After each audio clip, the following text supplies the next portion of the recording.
Здравствуйте, друзья! Меня зовут Пульхерия. Вы на канале «Записки пользователя» или вы гениальны? Сегодня мы с вами приготовим знаменитое пирожное буше.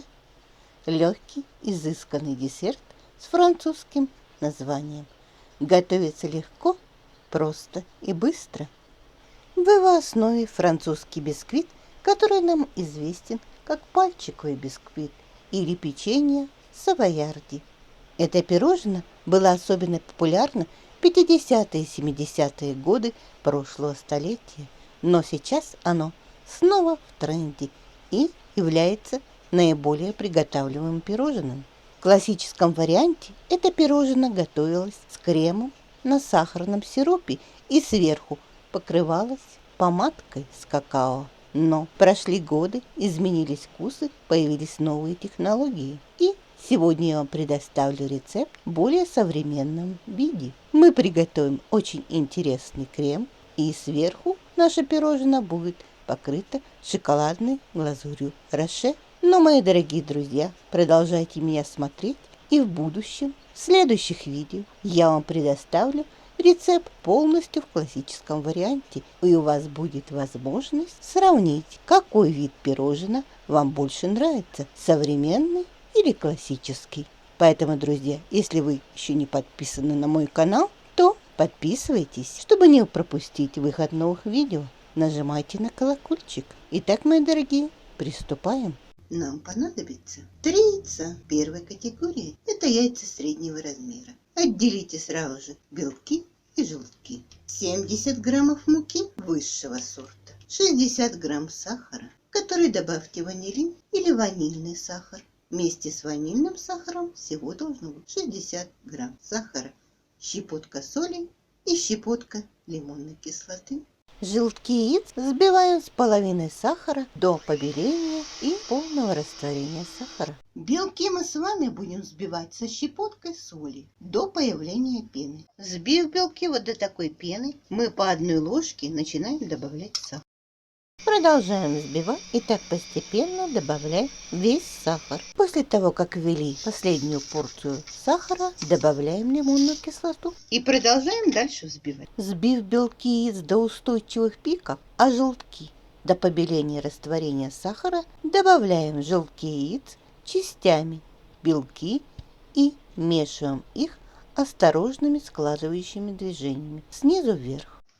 Вмешав белки, желтки, теперь частями просеиваем муку. Теперь прокручивая чашу осторожными складывающими движениями, стараясь не осадить, вмешиваем муку. И так вмешиваем всю муку. Теперь тесто перекладываем в кондитерский мешок, в который можно вставить насадку 1А или просто срезать конец мешка.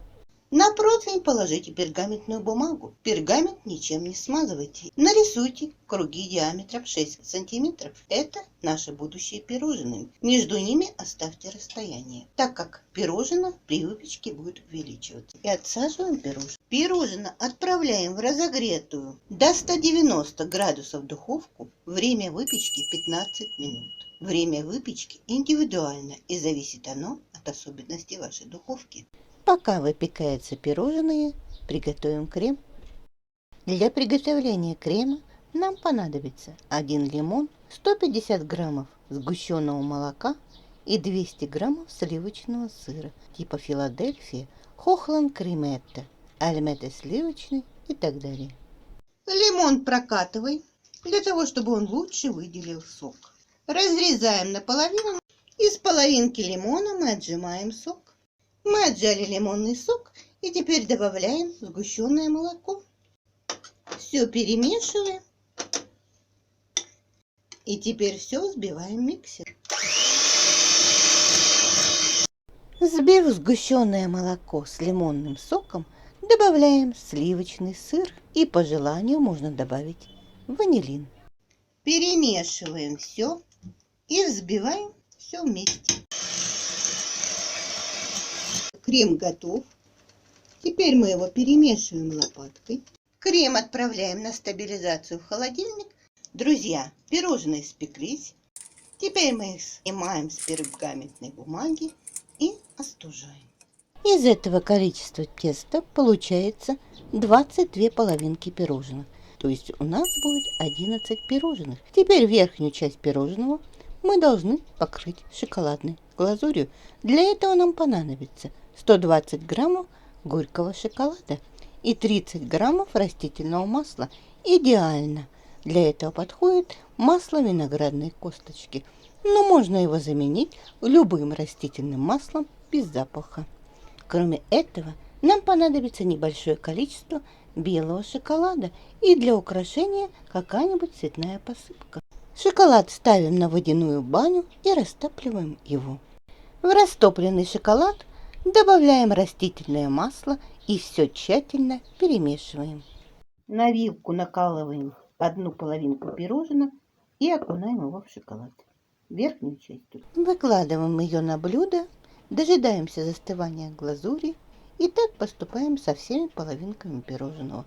Пока шоколад не стабилизировался, половинки, покрытые шоколадом, посыпьте посыпкой. Достаем крем из холодильника. Его можно переложить в кондитерский мешок с насадкой звезда или же просто наносить на половинку пирожного шпателем. Друзья, обращаю ваше внимание, что мы покрывали шоколадом только вторую часть половинок, то есть 11 штук. Крем мы наносим на половинки, которые не покрыты шоколадом. Это будет нижняя часть пирожного. Вот на нее мы сейчас и наносим крем. Шоколад стабилизировался, и теперь мы будем соединять половинки пирожного. На верхнюю часть пирожного наносим полоски из белого шоколада в произвольной форме и в произвольном порядке. Друзья мои, мы с вами приготовили знаменитое пирожное Буше, глазурь из горького шоколада и крем-чиз, приготовленный по оригинальному рецепту и обладающий деликатной кислинкой, идеально сочетается с этим видом бисквита. Пирожное легкое, воздушное и буквально тающее во рту. По своему вкусу оно мало сладкое, я бы сказала, на границе мало сладкого и средних сладкое. Необыкновенно вкусное. В 50-70-х годах прошлого столетия это пирожное подавали в театральных буфетах. Наверное, прекрасно было за чашечкой крепкого кофе, вкушая это изысканное пирожное, обсуждать постановку пьес, трактовку режиссера и прекрасную игру актеров. Давайте окунемся в прошлое и вспомним этот прекрасный десерт и приготовим это деликатесное, изысканное пирожное для утонченных людей. Именно для вас, мои дорогие. И оно у вас обязательно получится, потому что вы гениальны. Приятного аппетита, друзья! Готовьте с удовольствием. Не забывайте подписываться на мой канал, ставьте лайки, пишите комментарии, делайте репосты этого видео и делитесь со своими друзьями в социальных сетях. А с вами была Пульхерия. До новых встреч, друзья, в новом видео. Пока-пока.